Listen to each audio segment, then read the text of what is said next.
First, we will start by mixing 1.5 teaspoon of dry yeast and 1 tablespoon of sugar in half cup of lukewarm water.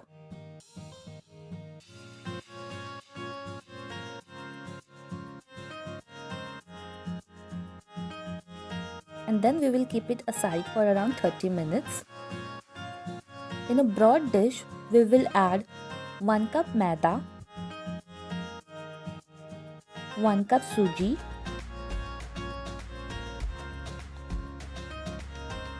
1.5 teaspoon of milk powder and salt to taste. Now give it a good mix until our all dry ingredients are well combined.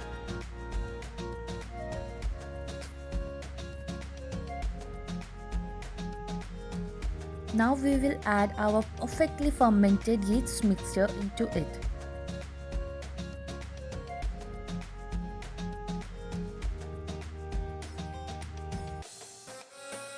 I'm using my hand to incorporate my wet and dry mixtures together.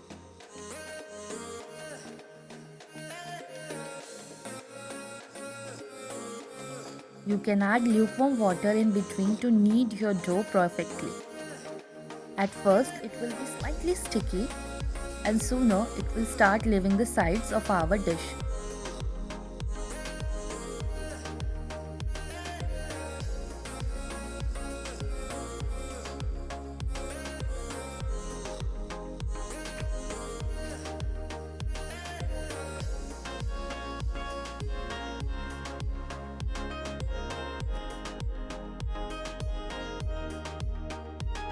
After kneading it for around 5 minutes, we will drizzle some vegetable oil onto it and let it rest for around 45 minutes or an hour.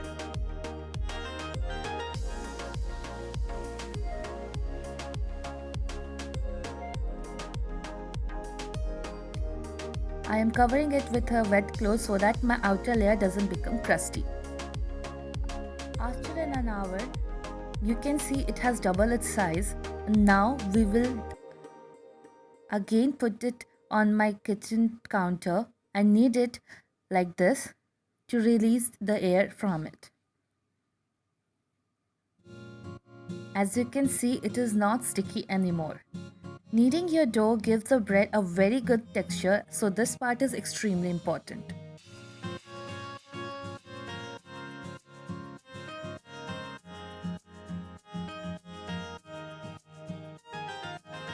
After 5 to 10 minutes of continuous kneading, we will again put it back into the dish .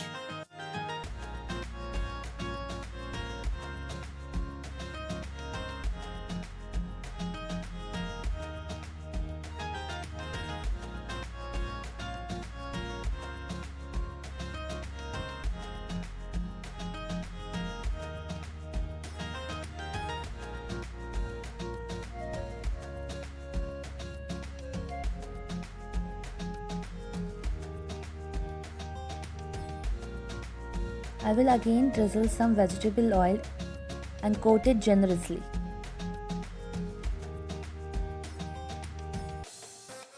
We'll again keep it covered for some time. After 30 minutes, as you can see, our dough is completely ready. We will again release the air from it. In a baking dish, I have applied a layer of oil and covered the bottom with a butter paper. You can also use parchment paper. If you will skip this step, you will end up sticking the bread in the bottom of the base. So it is very important. Now we will layer our tin with the dough evenly like this.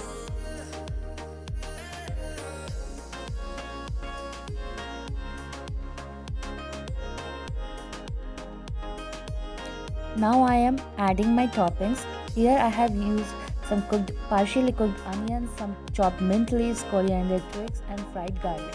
You can use any toppings of your choice, but make sure they can be topped like this, and try not to use raw veggies.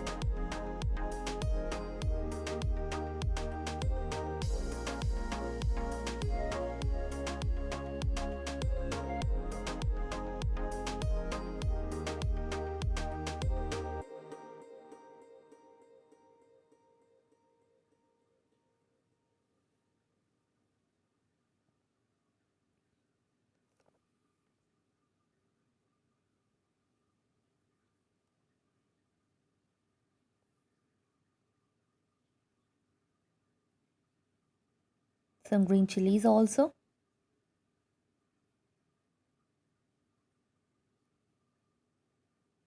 Now I am using my fingers to push some toppings inside the bread and also giving it the texture of a focaccia, which is quite irregular.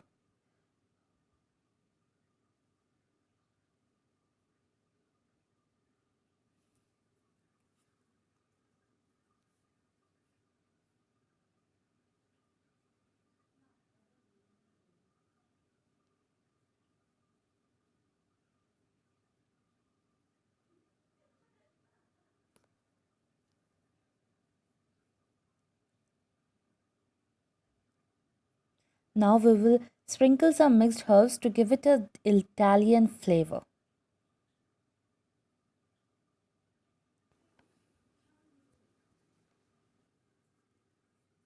I am baking this on a stove, so I have kept my karai on a medium high flame for around 10 minutes for preheating and covered it with a plate.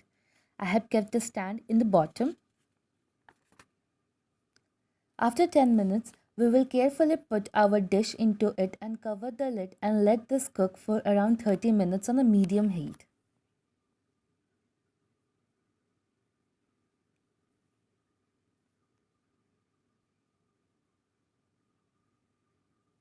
After 30 minutes, as you can see, our focaccia bread is come out very beautifully,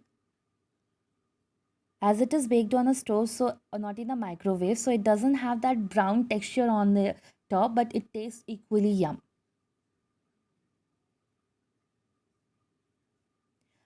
We will brush some butter onto it and do it carefully. Try not to dislodge your toppings.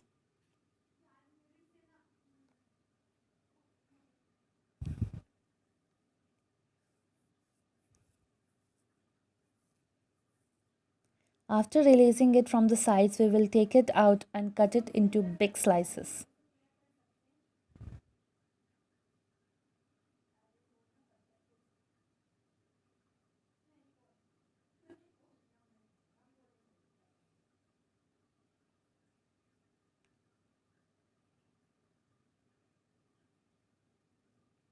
Now you can see. If you really like this video, don't forget to hit the like button, comment and press on the bell icon and subscribe to my channel.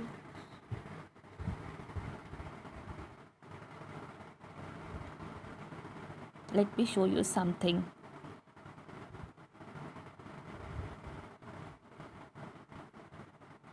As you can see how spongy and delicious it looks.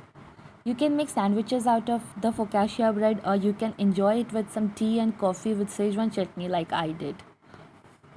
Thank you.